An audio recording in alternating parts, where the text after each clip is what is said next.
दोस्तों आज पेश है बाप शेर तो बेटा सवा शेर। ये एक और चित्र है दोस्तों।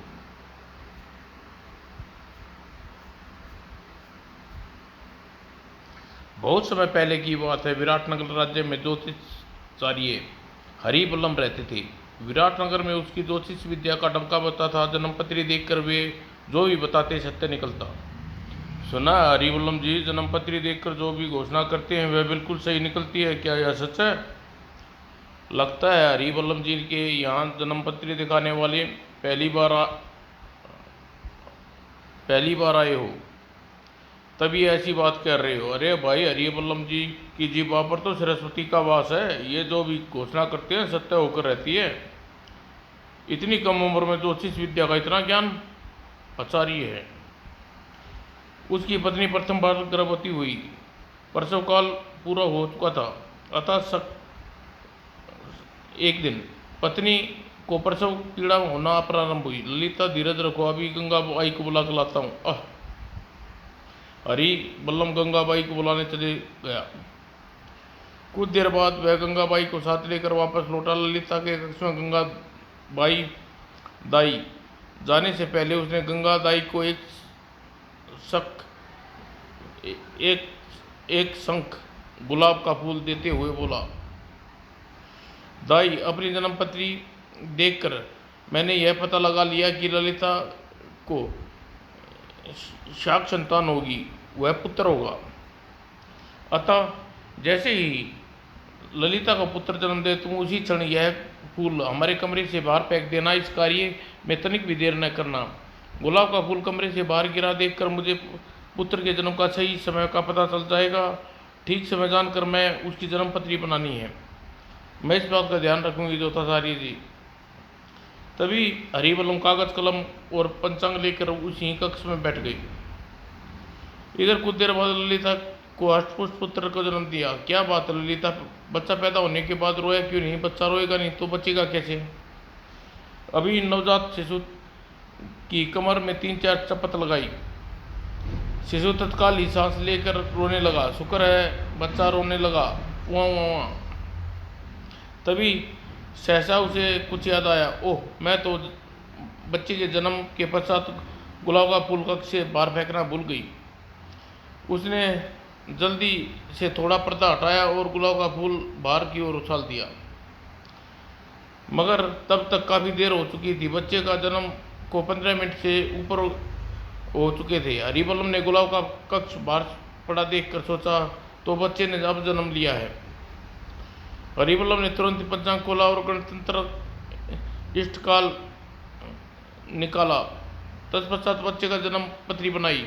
वो यह क्या, बच्चे के ग्रह योग के अनुसार दर्शाता है कि पिता यानी मैं चल बसूंगा।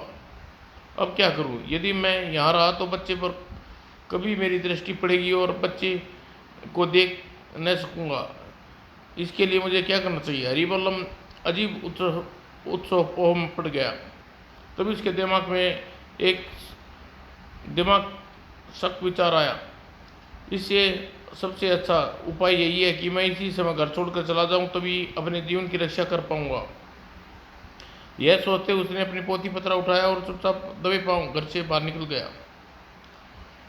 उधर थोड़ी देर बाद ललिता को होश आया तो उसने दाई से कहा, दाई, गंगा दाई, तुमने बच्चे के पिता को इसके होने की सूचना दे दी या नहीं? ललिता, ज्योतिषाचार्य के पुत्र होने की सूचना तो मैं गुलाब बाहर फेंक कर दे चुकी हूँ।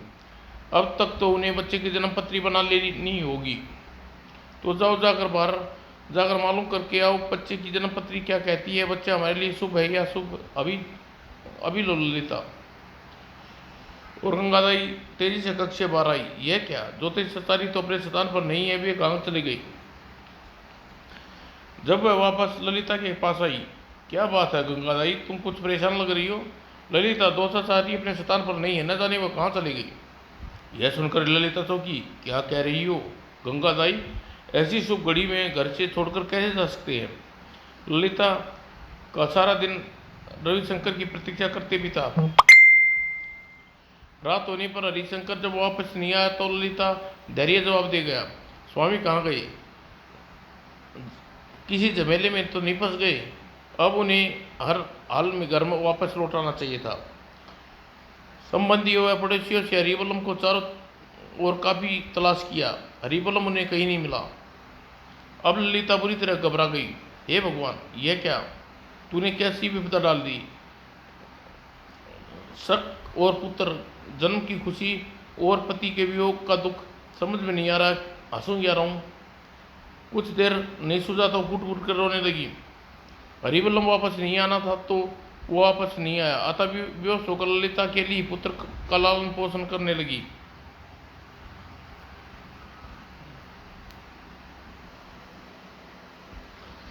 घर में जो थोड़ा बहुत धन था वह जल्दी ही पुत्र के लालन पोषण में खर्च हो गया। अब मैं क्या करूं, किससे सहायता की भीख मांगूं, पुत्र करोड़ी बल्लम को कैसे पालू पोसूं। जब फाके करने की नौबत आ गई तो हार कर उसने लोगों को यहाँ चौका बर्तन करना और खाना बनाना शुरू कर दिया। इस प्रकार वह जैसे तैसे अपना और अपने पुत्र करोड़ी बल्लम का पेट पालने लगी। धीरे धीरे करोड़ी बल्लम पूरे 5 वर्ष का हो गया। आस पड़ोस की स्त्रियां उसे देखकर नाक भोज कोड़ती। बड़ा मनहूस है यह करोड़ी बल्लम, अपने पिता का पैदा होते ही बाप लापता हो गया, हंसता खेलता घर तबाह होकर रख दिया। करोड़ी बल्लम की समझ में कुछ ना आता तो वह बाल सुलभता से ललिता से पूछता, माँ, लोग मुझे मनहूस क्यों कहते हैं, मेरे पिता कहाँ और लापता हो गए। ललिता उसके प्रश्नों पर चुप रहकर टाल देती। लेकिन एक दिन जब वह हाथ धोकर ललिता के पीछे पड़ गया तो, बेटा, सच कहा है, यह तो भगवान ही जाने कि तेरा पिता पंचांग लिए तेरे जन्म की प्रतीक्षा में कक्ष के बाहर बैठे थे, तभी पता चला नहीं क्या हुआ, वे अपना पोथी पत्रा साथ लेकर चले गए। इसी सब लोग तुझे मनहूस कहते हैं। ओह, यह बात है। करोड़ी बल्लम का मुंह उतर गया। यह देख ललिता ने उसे समझाया, तू उदास क्यों होता है बेटा, तेरे पिता चाहते थे कि उसका बेटा उससे भी ज़्यादा बुद्धिमान और ज्योतिष शास्त्र का ज्ञाता बने। अब तू शिक्षा ग्रहण करने योग्य हो गया है, तुझे विपुल ऋषि के पास शिक्षा धन हेतु लेकर जाऊंगी। जिस विपुल ऋषि ने तुम्हारे पिता ने ज्योतिष शास्त्र व बुद्धिमानी की शिक्षा ली ही थी, माँ, ज्योतिष शास्त्र व शिक्षा ग्रहण करने के लिए पिताजी अच्छा अवश्य पूरी करूंगा इच्छा। ललिता उस दिन उसे लेकर शुभ वन विलुप ऋषि के आश्रम में पहुंची। ऋषिवर, यह करोड़ी बल्लम आपके भूतपूर्व शिष्य हरि बल्लम का पुत्र, मैं इसकी माँ, इसे अपने श्री चरणों में छोड़ने आई हूँ। मैं चाहती हूँ कि यह ज्योतिष शास्त्र में उचित शिक्षा देकर इसे बुद्धिमान बनाइए। ठीक है देवी, मैं तुम्हारे पुत्र को अवश्य शिक्षा दूंगा, लेकिन तुम क्या लेकर आई हो, इसका पिता कहाँ है।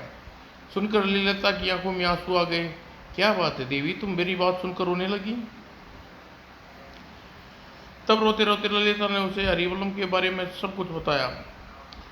ओह देवी, यह तुम्हारे साथ बहुत बुरा हुआ। ऋषिवर, जो हुआ सो हुआ, अब इसी आस पर जी रही हूँ।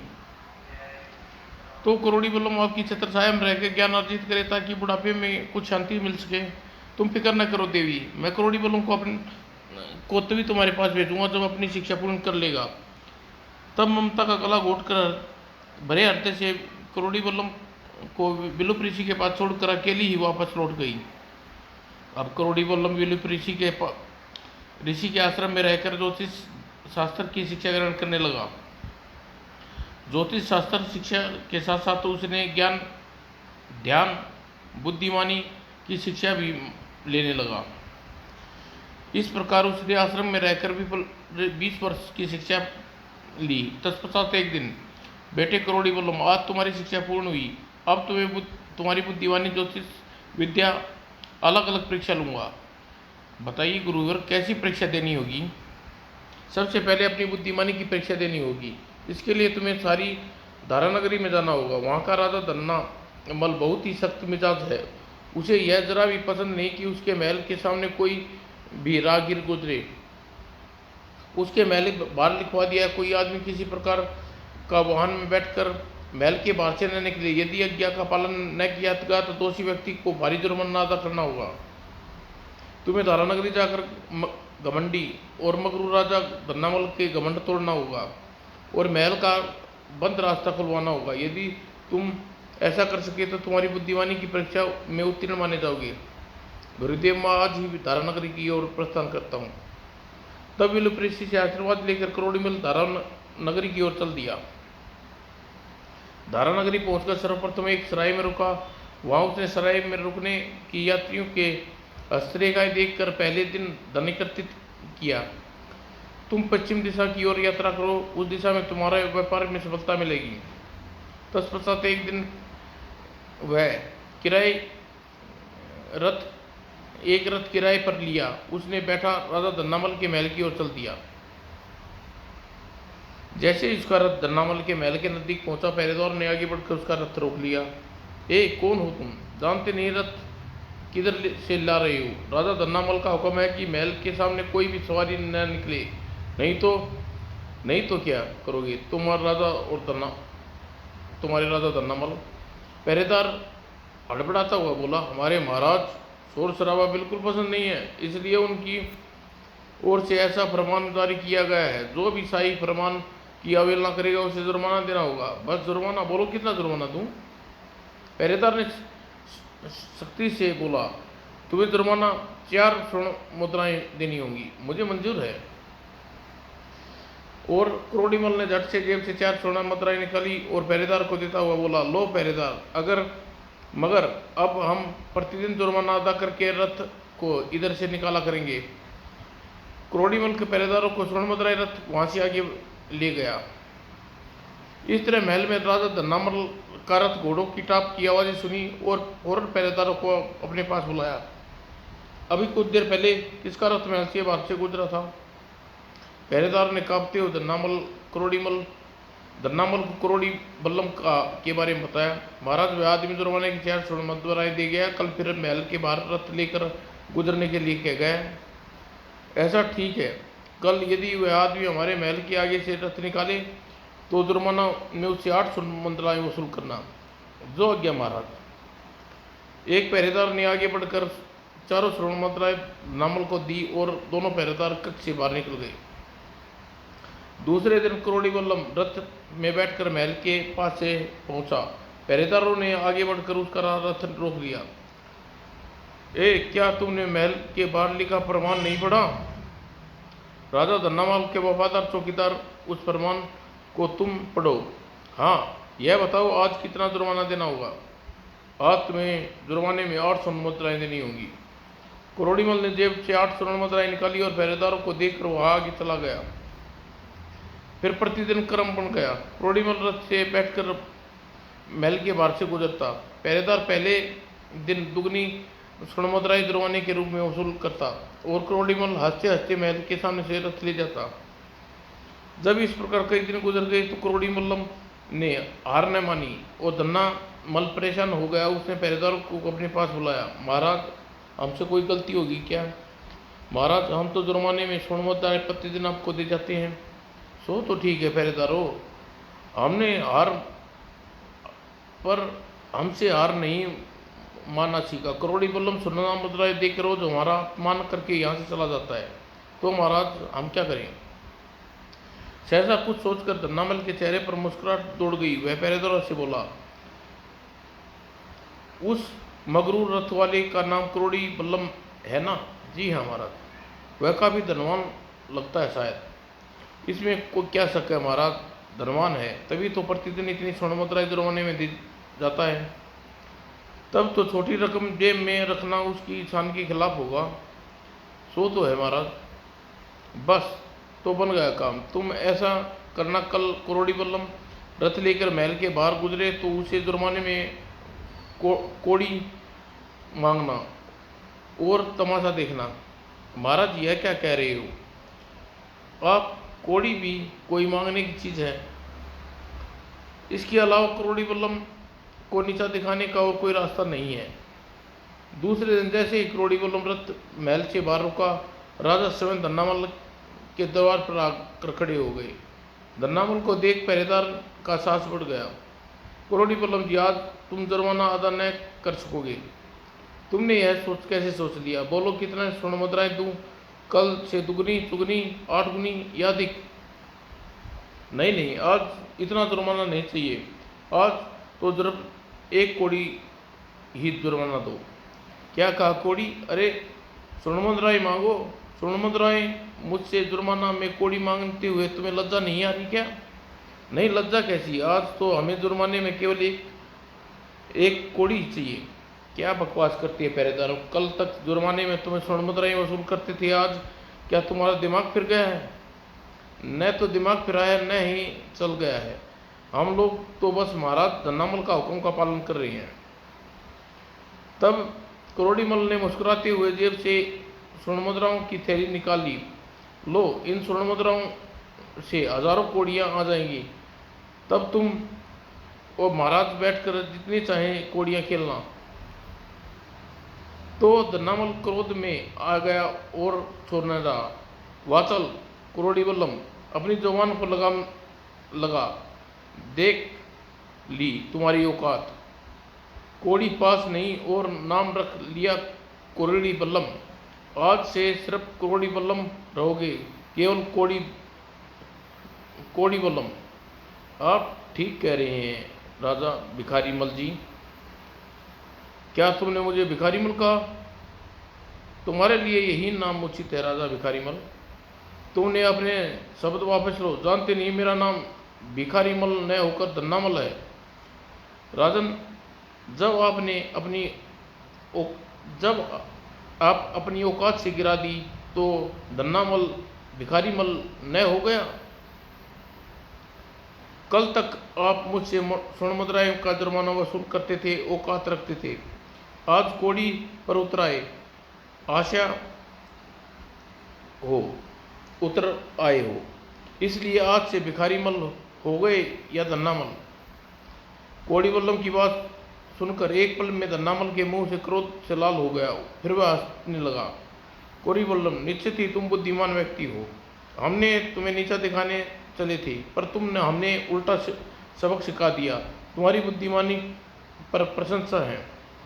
राजन, यदि आप खुश हैं तो मेरी एक प्रार्थना स्वीकार कर लीजिए। क्या प्रार्थना तुम्हारी? राजन, अपनी सुविधा के लिए किसी पथ पर यात्रियों को आने जाने की रोक लगाना उचित नहीं। आप इस राह पर लगी रोक हटाकर इस रास्ते को सर्वसाधारण के लिए खोल दीजिए।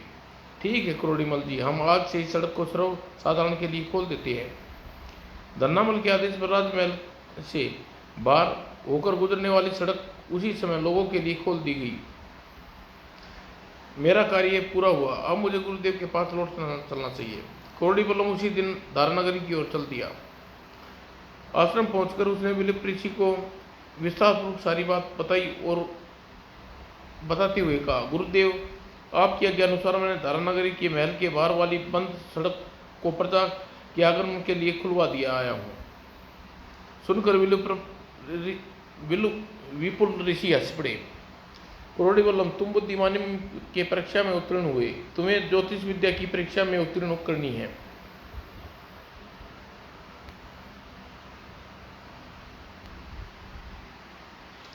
इसके लिए तुम्हें प्रशांत नगर राज्य जाना होगा। वहाँ इन दिनों अकाल पड़ा हुआ है, वर्षा होगी। यह जानने के लिए वहाँ का राजा महिपाल ने ज्योतिष सम्मेलन आयोजित किया है। तुम्हें उन ज्योतिष सम्मेलन में शामिल होकर वर्षा होने के बारे में सही भविष्यवाणी करनी होगी। यदि तुमने ऐसा किया तो तुम्हारी दूसरी परीक्षा में उत्तीर्ण माने जाओगे। करोड़ी बल्लम विपुल ऋषि से आशीर्वाद ले उसी समय प्रशांत नगर की ओर चल दिया। चलते चलते प्रशांत नगर की सीमा पर जा पहुंचा। ओ, बहुत गर्मी है, थोड़ी देर पेड़ के नीचे बैठकर विश्राम कर लूं तो आगे बढ़ूंगा। करोड़ी बल्लम पेड़ के नीचे बैठकर सुस्ताने लगा। उसी समय उसकी नज़र नेवले पड़ी। नेवला किसी पर झपटने को तैयार है।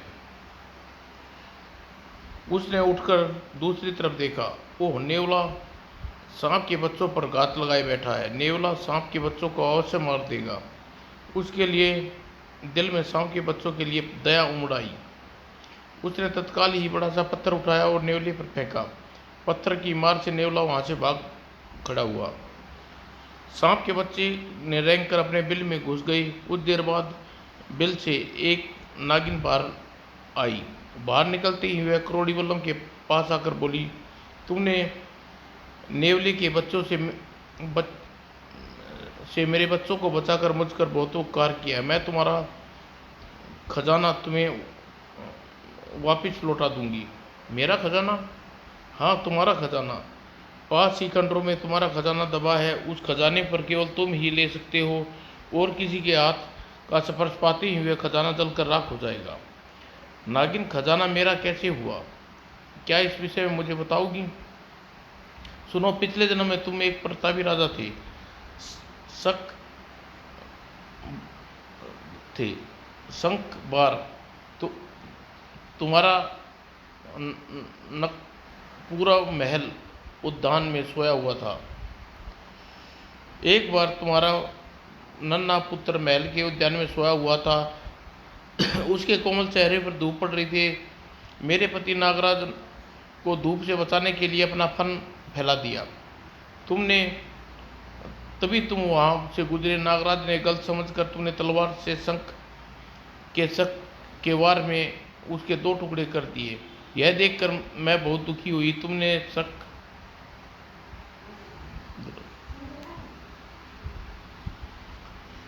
उसके 2 टुकड़े कर दिए। यह देखकर मैं बहुत दुखी होगी। तुम एक दयालु राजा थे, इसलिए मैंने तुम्हारा अनिष्ट करना तो ठीक नहीं समझा, पर मैंने तुम्हें खजाने पर अपने सगी संबंधियों को लेकर कब्जा कर लिया। कुछ समय बाद धन के अभाव में तुम्हारा पड़ोसी राजा ने तुम पर युद्ध में हराकर मार दिया और मेरी मनचाही हो गई। पर आज न केवल तुमने मेरे बच्चों की रक्षा की, तुमने मुझ पर एहसान कर दिया। अब मैं तुम्हें नाराज नहीं हूँ, इसलिए तुम्हारा खजाना तुम्हें सौंपना चाहती हूँ। वह खजाना कहाँ है? तुम मेरे पीछे पीछे चले आओ, मैं खजाना दिखाती हूँ। कहकर नागिन आगे बढ़ी और करोड़ी बल्लम उसके पीछे पीछे चल दिया। सिद्धि दोनों एक खंडर के समीप पहुंचे। खुश नागिन की पुकार पत्थर के बीच रास्ता बना दी गया। यही खजाने का रास्ता, आओ मेरे साथ। करोड़ी बल्लम सीढ़ियाँ उतरकर नागिन के साथ खजाने तक पहुंचा। इतनी दौलत! सिद्धि खजाने की रक्षा करते अनभिज्ञ नाग ने घेर लिया। यह देखकर नागिन ने सांपों से कहा, कोई भी करोड़ी बल्लम को नुकसान नहीं पहुंचाएगा। यह खजाना इसका है। आज से यह खजाना मैं इसको सौंप रही हूँ। नागिन का कथन सुनते ही सारे नाग चुपचाप खंडर से बाहर हो गए। अब करोड़ी बल्लम ने नागिन से कहा, नागिन, मैं इस समय तो आवश्यक कार्य से प्रशांत नगर जा रहा हूँ। वहाँ से वापस लौटते समय खजाने को यहाँ से ले जाऊँगा। मैं वापस लौटने तक तुम इस खजाने की और रक्षा करनी होगी, ठीक है? तब नागिन से विदा लेकर करोड़ी बल्लम प्रशांत नगर की ओर चल दिया। इसे कहते हैं किस्मत। एक ही झटके में किस्मत ने मुझे खजाने का मालिक बना दिया और जल्दी ही वह प्रशांत नगर जा पहुंचा। लगता है सभी ज्योतिष सम्मेलन में भाग लेने के लिए दरबार की ओर जा रहे हैं। मुझे भी इनके पीछे महल की ओर चलना चाहिए। अन्य ज्योतिषियों के साथ करोड़ी बल्लम भी रात दरबार में जा पहुंचा। सभी ज्योतिष अपना अपना स्थान ग्रहण कर लिया। राजा महिपाल ने घोषणा की, आप सभी लोग जानते हैं कि यह ज्योतिष सम्मेलन हमने क्यों बुलाया है। आप सभी विद्वान हैं, ज्योतिष गणना करने बताइए राज्य में वर्षा कब होगी। सही भविष्यवाणी करने को उचित पुरस्कार दिया जाएगा। गणना करने एक ज्योतिषी ने घोषणा की।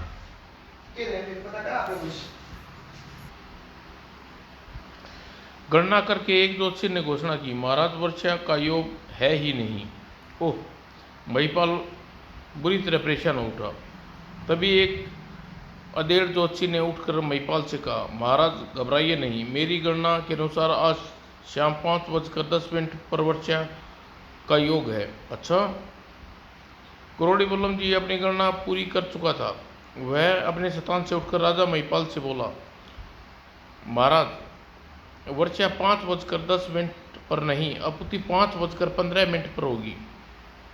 करोड़ी बल्लम का कथन सुनकर अधेड़ ज्योतिषी के मुंह लाल हो गया। वह तीखी आवाज में उससे बोला, तू कल का छोकरा हमारी गणना में दोष निकालता है। अरे, मैं तो वर्षा होने के साथ साथ एक दावा और भी करता हूँ, वर्षा के साथ साथ ओले भी पड़ेंगे। एक एक ओला 50-50 ग्राम का होगा। आपका यह कहना ठीक है कि वर्षा के साथ ओले भी पड़ेंगे, पर आपका कहना गलत है। ओले का एक एक छटांग के होंगे। ओले एक एक छटांग के न होकर उससे कुछ कम होंगे। ठीक है, ऐसा ही सही। इस समय 4:05 है। अब समय ही इस बात का फैसला हो जाएगा कौन गलत है कौन सही है। लेकिन आकाश में चमकता सूर्य आग उगल रहा था। आकाश में बादल नामात्र भी नहीं थे। फिर वर्षा कैसे होगी? राजन, वर्षा होगी, अवश्य होगी। तभी कोरोड़ी वल्लम और अधीर जोशी के कहने पर महिपाल पर सहित लोग उठकर बाहर खुले मैदान में आ गए। महाराज, यहीं पर रुककर हम वर्षा की प्रतीक्षा करनी है। ठीक 5 बजे पता नहीं कहाँ से आकाश में काली घटाएं छानने लगी। चमत्कार! दोनों ज्योतिषिक का कथन सत्य निकला। अब देखना यह होगा, वर्षा 5:10 पर होती है, 5:15 पर। धीरे धीरे 10 मिनट बीत गए और धरती पर वर्षा की एक भी बूंद न पड़ी। यह देख अधीर जोशी चौंका। यह क्या, वर्षा क्यों नहीं हुई? आज से पहले मेरी गणना कभी झूठी नहीं हुई, फिर आज यह अनहोनी क्यों? जैसे ही 5:15 हुए, वर्षा की झड़ी लग गई। ओह, आखिर वर्षा हो गई। युवा जोशी की भविष्यवाणी साक्षात सत्य निकली। तभी आकाश एक साथ ओले पड़ने लगे। यह भी भविष्यवाणी सत्य हो गई। अब इन ओलों का तोला देखा जाए तो इनका वजन कितना है? राजा महिपाल के आदेश पर सेवक दौड़कर तराजू ले आया। उसने तराजू में रखकर एक एक करके कई ओले तोले। महाराज, कोई भी ओला पूरे छटांग का नहीं है। कोई 2 माह से कम है, कोई 3 माह से कम है। आश्चर्य है, युवा ज्योतिषी की दूसरी भविष्यवाणी भी सत्य निकली। इस पर अधीर जोशी का चेहरा हार से पीला पड़ गया। आज मैं एक युग से ज्योतिष विद्या में हार गया। यह युग मुझसे ज़्यादा ज्योतिष विद्या में प्रांगण निकला। इसका परिचय जानना चाहिए। उसने कोरोड़ी बल्लम से कहा, युवक, निश्चित ही तुम बहुत होनहार हो। मैं अपनी हार स्वीकार करता हूँ, लेकिन यह बताओ तुम किसके पुत्र हो? मान्यवर, मैं अपने पिता के नहीं, अर्थात अपने यथार्थ के बल पर आगे बढ़ा हूँ, इसलिए पिता का नाम नहीं बताऊंगा। लगता है तुम किसी बात पर अपने पिता से रुष्ट हो। चलो, अपने पिता का न सही, अपनी माँ का, अपने नगर का नाम बता दो। तो सुनिए, मैं विराटनगर का रहने वाला हूँ। मेरा नाम कोरोड़ी बल्लम है और मेरी माता का नाम ललिता है। कोरोड़ी बल्लम का परिचय पाकर अधीर ज्योतिष स्पष्ट रह गया। तुम ललिता के पुत्र हो? हाँ, लेकिन यह जानकर आप चुप क्यों गए? बेटा, मैं तुम्हारा पिता हरिवल्लम हूँ। क्या? हाँ बेटा, तुम्हारे जन्म पर घर से त्याग कर चला आया था। लेकिन क्यों? आपने मेरी माँ और मेरा यह जुल्म क्यों किया? बेटा, तुम्हारी कुंडली में पितृदाह योग था। उस कुंडली के अनुसार मुझे तो मंदबुद्धि होना चाहिए था, तुम्हारा कद छोटा होना चाहिए था। लेकिन कुंडली के विपरीत तुम लंबे डीलडोल वाले अत्यंत बुद्धिमान हो। फिर तुम्हें देखकर मेरी मृत्यु भी नहीं हुई। समझ में नहीं आ रहा, तुम्हारी जन्म पत्री के बारे में झूठी कैसे हो गई? ओह, तो यह कारण था आपके घर छोड़कर जाने का? हाँ बेटा, मेरे घर का परित्याग का यही कारण था। पिताजी, अब मैं आपको बताता हूँ कि आपके द्वारा बनाई गई मेरी जन्मपत्री झूठी कैसे सिद्ध हो गई। सुनिए, गंगादाई ने मेरे जन्म के तुरंत बाद गुलाब का फूल कक्ष से बाहर फेंकने में देर कर दी थी। आपके गुलाब के फूल को देखकर मेरे जन्म का सही समय का गलत अंदाज़ा लगाया होगा। उसी गलत के अनुसार मेरी जन्मपत्री बनाई होगी। इसलिए जब जन्मपत्री सही न बनी तो उसमें लिखी बात भला सत्य कहाँ से निकलती? ओह, गलत गणना के कारण इतने वर्षों से अपने परिवार से दूर भटकता रहा। पिताजी, शायद हमारी किस्मत में ऐसा ही लिखा था, इसलिए दुखी न होइए। तुम ऐसा विद्वान बेटा पाकर मैं अपने आपको गौरवित महसूस अनुभव कर रहा हूँ, आओ मेरे सीने से लग जाओ। करोड़ी बल्लभ ने आगे बढ़कर अपने पिता के सीने से लग गया। हरिवल्लम की आंखों में खुशी के आंसू बहने लगे। बाप बेटे की यह अनोखा मिलन देखकर राजा हैरान थे। राजा महिपाल ने मुस्कुराकर यही कहा, भाई वाह, बाप बेटे कैसी सुंदर जोड़ी है। बाप शेर तो बेटा सवा शेर है। कुछ देर बाद करोड़ी बल्लभ, यह तो बताओ तुमने वर्षा का सही और ओलों का सही वजन किस प्रकार जाना। महाराज यह तो बड़ी सरल बात है। 5:10 पर बूंदे आकाश में बनी, उन्हें धरती पर आने में 5 मिनट तो लगने ही थे, और इस प्रकार ओले आकाश में छटांग का ही गिरा, पर जमीन में पहुंचने तक ओने माँ से तो वजन माँ से ही तो गिरना था। महाराज गणित का शुद्ध होना ही पर्याप्त नहीं, फल बताते समय व्यवहारिक बुद्धि का प्रयोग भी अनिवार्य है। मैंने ज्योतिष और व्यवहारिक बुद्धि का प्रयोग करके सही भविष्यवाणी की थी। करोड़ी बल्लभ, निश्चित ही तुम अत्यंत विद्यमान हो। हम कई वर्षों से ऐसे सुपात्र की तलाश में थे। करोड़ी बल्लभ, हम तुम्हें अपना दामाद बनाना चाहते हैं। हमारी पुत्री कुमारी चंद्रिका के साथ तुम्हारा विवाह करना तुम्हें इतरा तो नहीं? क्षमा करें महाराज, इस समय मेरे पिताजी यहीं मौजूद है। अब मेरे ब्याह की बात उन्हीं से कीजिए। ओह, यह तो मैं भूल ही गया था। तत्पश्चात, हरिबल्लभ, क्या आपको यह रिश्ता स्वीकार है? क्यों नहीं महाराज, आपके रिश्ता जोड़कर हमें अपने गौरवित महसूस करूँगा। तो आइए हमारे साथ महल चलिए, आपको हमारे मेहमान हैं। चलिए महाराज। महिपाल अपने पुत्र को सादर राजकीय अतिथि गृह में ठहराया। हरिवल्लभ जी, कल सुबह बेला देखकर राजकुमार चंद्रिका का विवाह हरिवल्लभ से होगा, जैसा आप ठीक समझे महाराज। और एक तो राज्य में वर्षा होने की खुशी, दूसरी चंद्रिका का विवाह उपलक्ष्य में नगर में पूरी तरह सजाया गया। शुभ मुहूर्त देखकर दूसरे दिन चंद्रिका और करोड़ी बल्लभ का विवाह हुआ। हरिवल्लभ व करोड़ी बल्लभ कई दिन तक महिपालपुर के मेहमान रहे। प्रशांत नगर में एक दिन, महाराज अब हमें आज्ञा दीजिए, हम अपनी बूढ़ी माँ की मेरी राह देख रही होगी। ठीक है बेटा, तुम्हारी विदाई का प्रबंध करते हैं। और महिपाल पूरे दान दहेज के साथ चंद्रिका को करोड़ी बल्लभ के साथ विदा किया। करोड़ी बल्लभ ने पिता व पत्नी के साथ विपुल ऋषि के आश्रम में पहुंचा। यह तुम कहाँ आ गए करोड़ी बल्लभ? यह तो मेरे गुरु विपुल का आश्रम है। पिताजी, मैंने आपके गुरु से शिक्षा ली है। तभी तीनों विपुल ऋषि के पास पहुंचे। कैसा दुर्लभ आश्चर्य है, आज बाप बेटे दोनों एक साथ शिष्य के रूप में मेरे चरण छू रहे हैं। चंद्रिका ने भी आगे बढ़कर ऋषि से आशीर्वाद लिया। तब करोड़ी बल्लभ ने ऋषि को बताया उसने किस प्रकार प्रशांत नगर में सही भविष्यवाणी की, और सारी बात जानकर, करोड़ी बल्लभ, आज तुम मेरी दूसरी परीक्षा में उत्तीर्ण हुए हो। अब तुम संग्रह से अपने घर वापस जा सकते हो, जैसे ही आपकी आज्ञा गुरुदेव। विपुल ऋषि के आशीर्वाद लेकर करोड़ी बल्लभ अपने नगर की ओर चल दिया। राह में उसने रथ रुकवाया। रथ से उतरकर खंडर में गया। नागिन, मैं आ गया हूँ, ठीक है, तुम अपना खजाना संभालो, कहकर नागिन रेंगती हुई झाड़ियों से लोप हो गई। तब सेवकों को अपने खजाने के साथ हाथी घोड़ों पर लदवा दिया। और करोड़ी बल्लभ धन दौलत पूरे लाव लश्कर के साथ विराटनगर पहुंचा। ललिता अपने पुत्र और पुत्रवधि को देखकर निहाल हो गई। उसके अच्छे दिन फिर से वापस लौट गए। समाप्त दोस्तों।